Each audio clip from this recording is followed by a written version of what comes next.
REI Co-op Studios.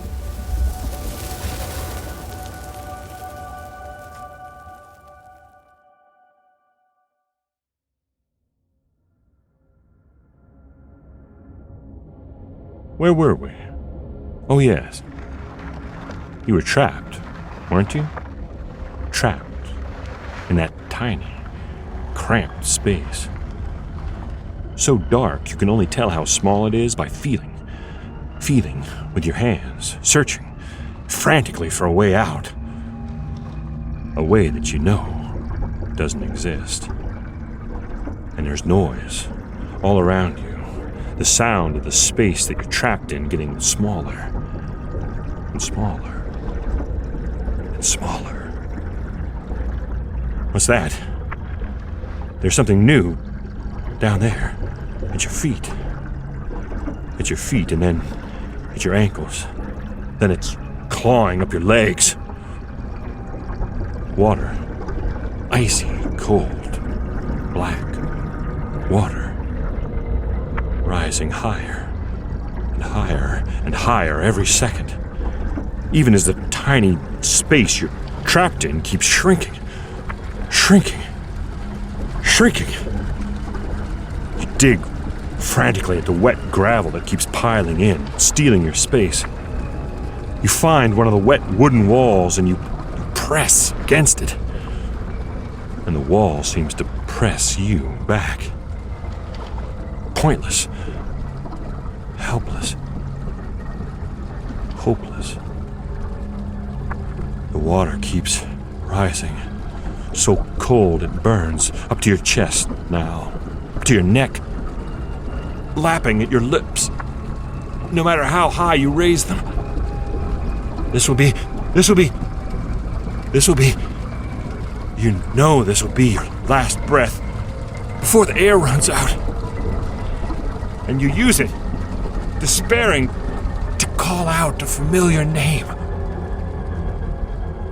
Camp Monsters Podcast!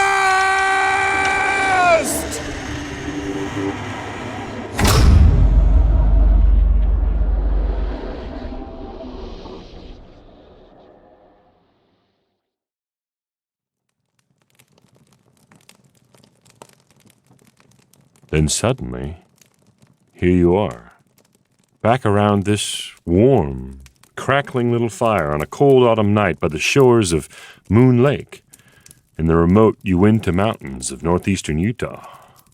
Huh. I guess you must have drifted off for a moment. And what a strange dream you had. In your dream, it seemed like a whole week of mundane activity passed by, when in reality, it was just a few seconds' doze. You're still here, around the campfire. And I'm still telling you the story about the creatures that are said to haunt the shores and waters of this lake. The Moon Lake monsters, as some people call them, or the mermaids of Moon Lake. Although they aren't like any mermaids I've ever heard about. But you dozed off just as our main character, Oren, was trapped under an overturned boat, being pulled back into the water by an enormous creature of the deep. Well, if none of that sounds familiar, you'd better go back and listen to the last episode, part 1 of what we're calling The Mermaid of Moon Lake. For the rest of you, let's get right back into it. The year is 1935. And Oren finds himself in a very, very tight spot, trapped on a cold night in the wilderness with inferior outdoor gear. A chill grips Oren's heart as he realizes that it'll be almost 3 more years before REI Co-op is formed in 1938. He can't wait that long. He needs sturdy, reliable, REI member-approved gear now. From feedback to field testing, ever since those early days in 1938, REI Co-op members have been helping to iterate and refine REI gear, season after season. Every stitch, every pocket, flap, and grommet on REI equipment has been informed by the adventures that REI members have taken it on. If only Oren could use this adventure to help improve future REI gear. Alas, he's a few years too early. But you and I are just in time. So opt outside, and remember, a life outdoors is a life well lived. Head on down to your local REI, or go to rei.com today to gear up for your next adventure. You'll be glad you did. It's the middle of a cold night, but the storm that drove Oren to take shelter under his overturned rowboat on that remote shore of Moon Lake is over. The lake is calm, the moon shining bright, and the boat Oren's under is being pulled out into the lake by an enormous monster the color of night. The bow scrapes along the beach as it slides, piling gravel up so that the narrow gap Oren used to slip under the boat is now too small for him to slip back out. He tears at the gravel with his fingers, but it piles up faster than he can clear it. The point of the bow bumps his head, crowding him toward the water. Oren crabs down the wet gravel, rolls onto his back, heaves with his legs against the boat above him. It lifts, but not far enough to roll it over, and it slams back down as soon as he tries to move out either side. As soon as he drops his legs, his wool socks are suddenly cold and heavy as they dip down past the shore and into the waters of the frigid Moon Lake. Oh, that'll be the way out, then. The only way out. Once the boat is fully in the water, here where the shore drops off so suddenly, where the deep water comes so close to land. Once the inverted boat is in the water, Oren will have to dive down below the gunwale and swim back for land. Swim back through that black, blind, freezing water, trying to outrace that terrible dark shape, the thing that snatched his buddy Dean right off the shore a few moments ago. But that's the only way out. Swim for it. It's what he'll have to do. It's what he's supposed to do. That's what the terrible, dark monster out there expects him to do. Oren doesn't know it, but there were eyes watching from the moonlit shore just then. Old, ancient eyes, weird, wild, penetrating. The eyes of the old woman of Moon Lake. That legend, that myth, that eternal presence that haunts these waters. She appeared there at the lake's edge in the cold moonlight, watching. And the next few minutes looked very bad indeed for poor Oren. She heard the crushing, rushing sound of tumbling gravel cease as the two little boats pulled free from the shore and drifted further out into the lake. She saw the water all around them ripple and roil with the powerful currents of the enormous dark thing as it swam just below the surface, around and around and around the two little boats. But as she waited, the seconds stretched into minutes, and the minutes passed, and there was no sudden thrash, no final splashing spasm as the great beast struck and took its prey. Now, there wasn't any way that he could have escaped. Now, the old woman would have known, would have seen him swim for it. But time was passing. The moon would set. Dawn would be lapping at the eastern shore of the sky soon. So the old woman would have to try something else, much as she hesitated to do it. Something even more effective than the monster, but less predictable, less controllable. Right about then, Oren was realizing that he was going to have to try something different, too. When the overturned boat had pulled off the shore into the lake, he'd stayed floating under it for a few moments. until he felt the brush of something huge, cold and muscular against him. Just the briefest touch. And then the thing instantly recoiled. Recoiled like Oren remembered seeing a fox recoil when it sensed its prey under the snow. A lightning crouch before the pounce and the kill. So quicker than that, Oren grabbed one of the narrow plank seats that spanned the inside of the little flipped boat. Then he swung his legs up onto the underside of the other seat, and just as he did, he felt and heard the thunderous clap of enormous jaws snapping closed on the water where his legs and body had floated an instant before. And then he'd held himself, still, quiet as he could, with his head and shoulders over one seat and his legs over the next, almost entirely out of the cold water and the total blackness under the flipped boat.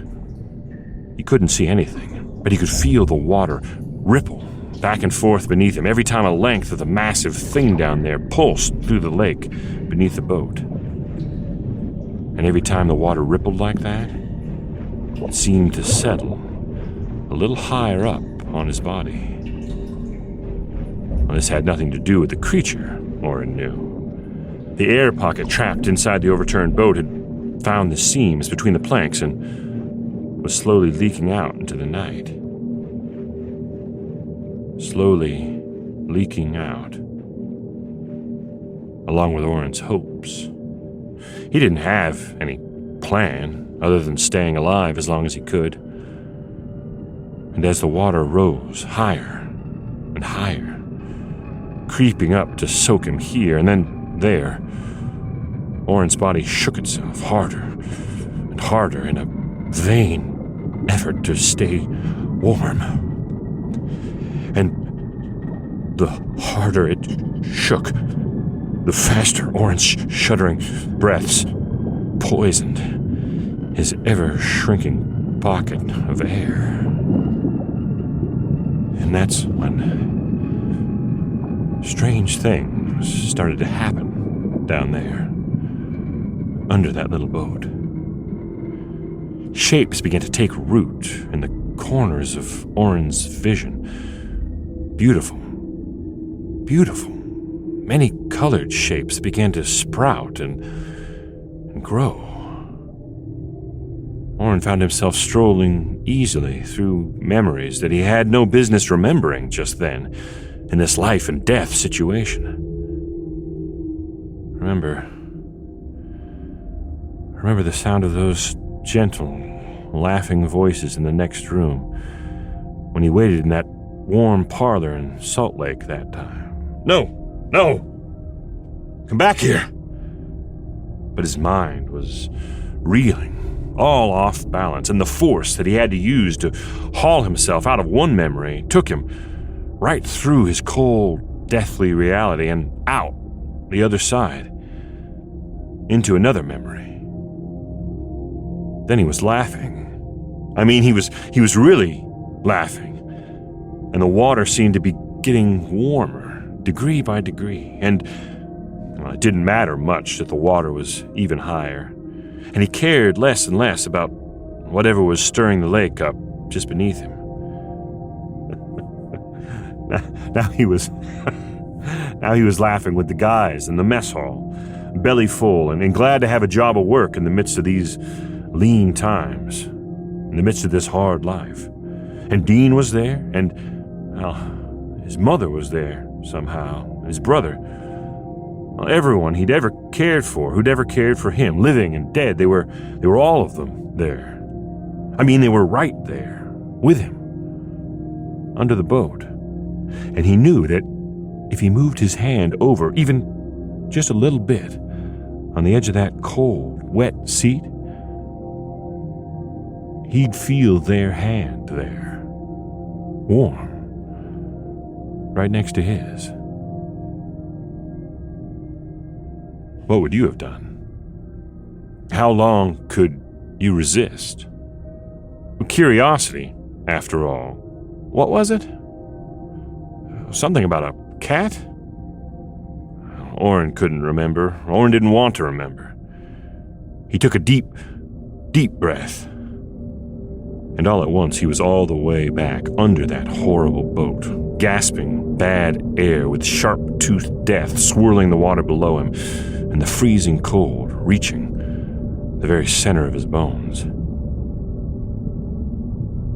So he moved his hand, just a little bit. And yeah, he felt the warm hand there beside him, just like he knew he would. Oren let all his breath out. The warmth from the hand touching his spread until his whole body was warm. Wonderfully, deliciously warm. His eyes were closed. He couldn't remember closing them, but now they opened, and now it seemed natural that he could see his surroundings. Dimly, just dimly, but he could see them. Everything under the boat now was bathed in a faint, watery blue glow. A long time passed before he turned his head toward the warm hand that he felt beside him. There was no rush now. Everything was nice, sleepy. Nothing mattered very much. No hurry. But finally, that old curiosity again, that's all. So he turned his head in that direction. And he wasn't at all surprised to see that poor, mysterious little girl stretched out on the boards beside him. The same one from before, the same one who'd appeared so suddenly in the night and stood down on the shore crying as that creature came and snatched Dean away. Well, of course it was her.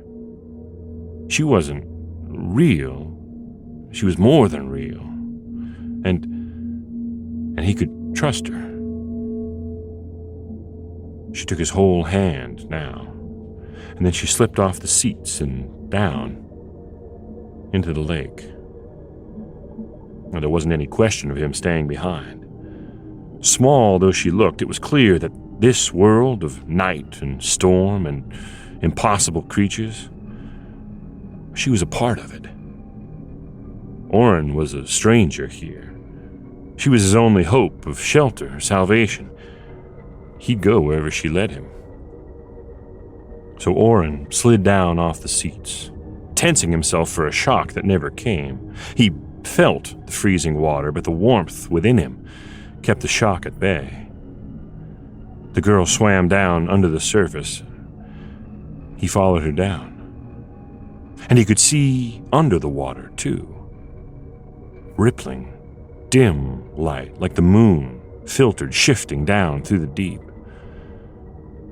And all he could see now, in every direction, were the coils of that huge, dark creature circling around and around and around them, making slow patterns with its body that were almost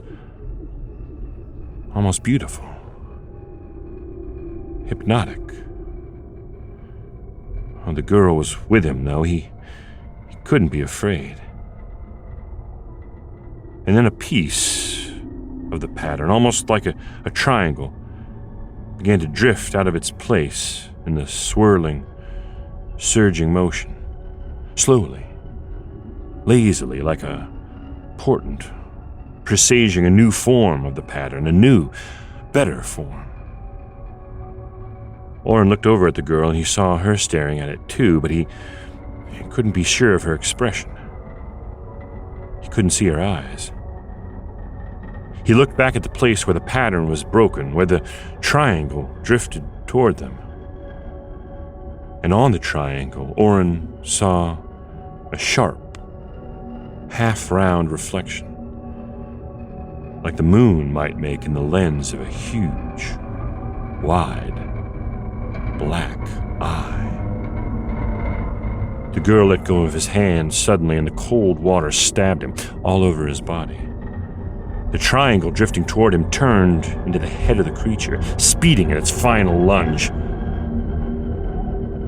And he saw it all in slow motion. saw its jaws begin to open like knives being drawn from their sheaths, row after row after row after row of black teeth, glinting sharp in the watery moonlight, stretching right back to fill the mouth where a tongue and a palate should be.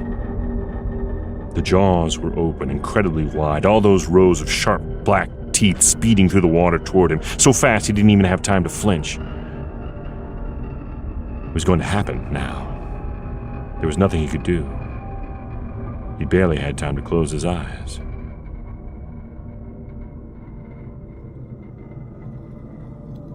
What does dying sound like? Does it come with a roar or a bang? Oren just heard a squeak. Oren had to assume that he'd made the sound, just as those big jaws closed on him and snuffed him right out. Other than that, death was just darkness, like keeping your eyes tight shut. And there it was again. That squeak. And a third time from a different direction. So, do angels squeak? Oren slowly opened his eyes, just a slit. There were shapes out there. Dimly lit shapes. And he opened his eyes wider, didn't understand what they were telling him. It took another squeak from the shapes just in front of his eyes before he realized what he was looking at.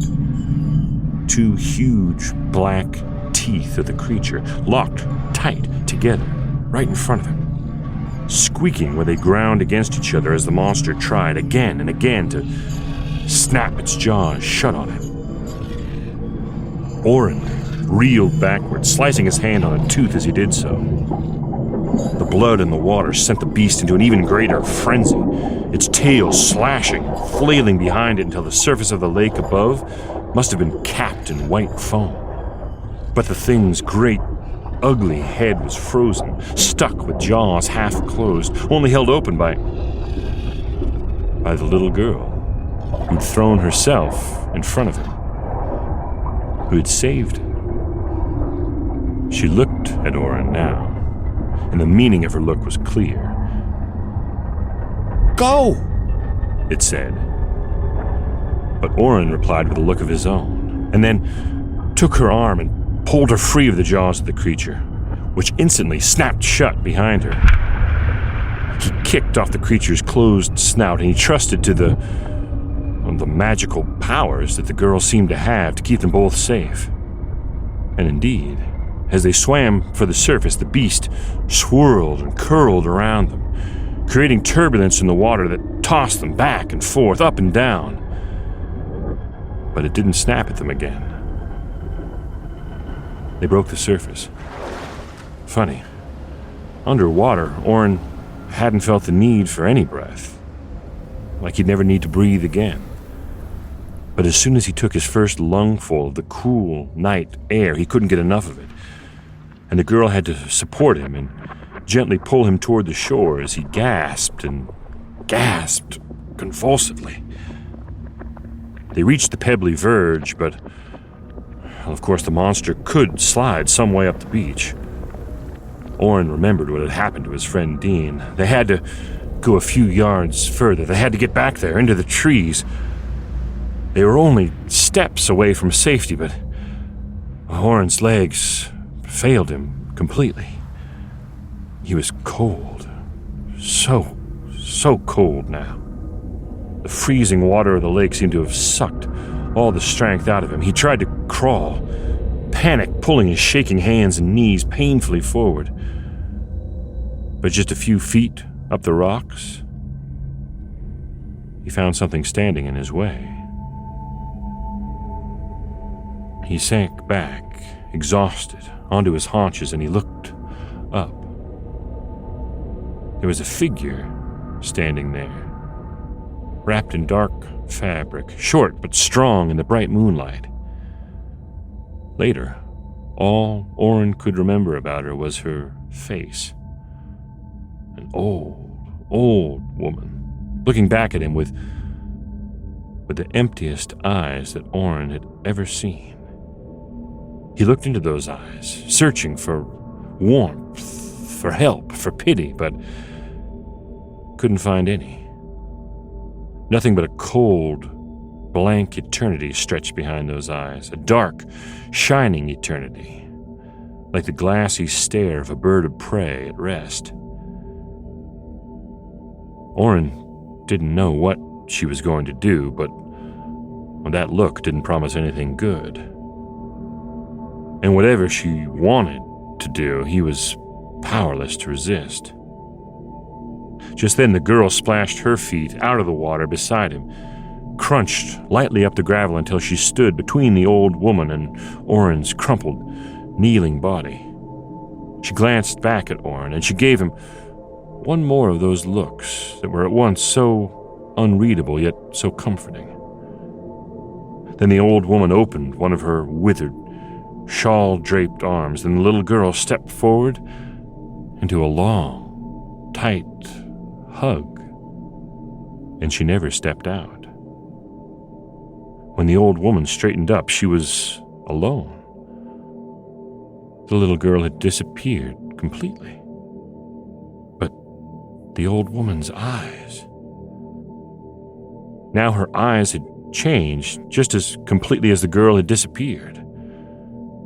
There was warmth there now. There was so much warmth and pity and a look that seemed to know everything that Oren was all the way deep down. And another look that loved him anyway. Oren was saved. He knew it. Weak as he was, she would help him. She'd bring him someplace warm and safe. She'd help him, put him back together again. He tried to make his cold, numbed face smile. He tried to force his cramped, freezing muscles to shuffle him forward on his knees, but he couldn't summon the strength. Hell, no matter. She'd help him. But that's when he saw the old woman look into the lake behind him. And he saw the fear come into her eyes. And then he heard the sounds.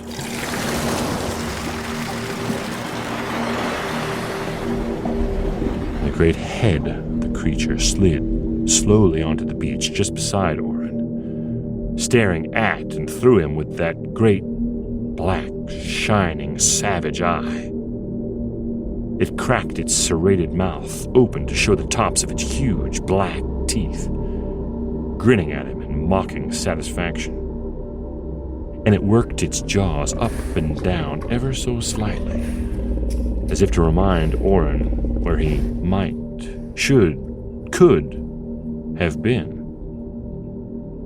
where he would yet end up. It was an ugly, fearful thing, that giant head. Oren was exhausted beyond the point of fear. He thought he could accept whatever happened next, but then it was very hard to accept what actually happened next. It happened so fast that even with his eyes wide open, it took Oren extra time to comprehend it. There was a splash from the creature's huge tail, and the beast flashed its dagger mouth wide open, and it lunged. But not at Oren. No. Instead, No! Faster than thought, it plunged right at the old woman. Jaws gaping, teeth stretching in their sockets like a shark's, widening to grasp and pull her in. All she could do was raise a feeble hand toward the monster, and its awful jaws slammed shut on her withered fist. And then the creature began to... It was slowly transforming. Starting at its head, it was slowly turning into something like black, greasy smoke. And the smoke began to suck and flow right into the old woman's clenched fist. In and in and in until the very last whip of its black, smoky tail had wriggled into her hand and was gone. The old woman relaxed her arm then, and Oren caught a glimpse of a dark, black spot in the very center of her shriveled old palm. Black like a pit, dropping down into endless nothing. She tucked the hand back under her shawl and turned her eyes again to Oren. And again her eyes had changed completely. They were the opposite of empty now. Her eyes were full, right up. Half with stern, pitiless, unfeeling power, and half again with warmth and care and creation and love. Oren watched the war between all those feelings as they flashed and rolled in the old woman's eyes. He stayed on his knees with the patience of exhaustion. And at last, it was decided. And with care in her eyes but a sneer on her lips, the old woman shook her other hand out of her dark shawl, the hand without the black hole in it, and she reached it toward him. He did not move to take her hand. He could tell he wasn't meant to. She reached out and took hold of the short hairs at the very front of his forehead, then gave him the very smallest of shoves backward. All at once he was warm and dry. Even his clothes were dry. He didn't feel hungry. He didn't feel tired or afraid. Birds were singing somewhere. And there was sun streaming in from the cracks in the low, rough-hewn old door. And Oren knew it was morning, and knew that he was inside that little cabin they'd found in the woods the evening before. His body was sore but rested. Oren raised himself from the bed of green-needled pine boughs, and he saw a wisp of smoke rising from the ashes on the hearth. Other than that, there was no sign that anyone else had been there for a long, long time. And that's the story of how 3 men went up Moon Lake back in 1935, and how only 1 man came back.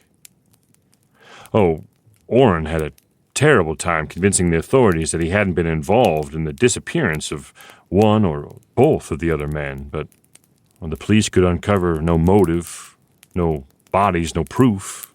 In fact, no sign of violence anywhere on the lake. They did find the cabin, though, but not where Oren told them to look. No, it was actually further up the slope of the mountain, up above the new high water mark that the lake would have once the dam was completed. And anyway, it was just an old hunting shelter. There was no sign of habitation for months, years even. The deputies who found the cabin didn't stick around it long. There was nothing to see there. Anyway, it felt better being down by the boats. Just like it feels better being outdoors when you have the right gear. And REI has the right gear for wherever your next adventure takes you. REI gear is member-informed, climate label certified, and 100% satisfaction guaranteed. REI has been offering the best time-tested outdoor equipment for over 80 years now. How do you create something that stands that test of time? You build it together. That's the foundation of the REI Co-op. Whether you're an REI member like me, or you just like to visit the stores and learn how to make the most of your next adventure, shop REI Co-op gear, available exclusively at REI stores and on rei.com. Anyway, that's one of the stories they tell about the so-called mermaids of Moon Lake. Not the kind of mermaids I'd like to run into. To this day, there are stories and sightings of the creature, the little girl, or the old woman of the woods. So tomorrow, go ahead, rent a boat or kayak, explore all the remotest shores of this beautiful lake. But if you should happen upon a small, old cabin that looks abandoned, tucked back in the tall pines, well, I'm sure you won't go trespassing. And tonight, as you're lying in your tent down by the quiet shore, and you think you hear the sounds of someone softly crying, by all means, investigate. Try to help that little girl. It's the right thing to do. Just maybe don't go too close to the water.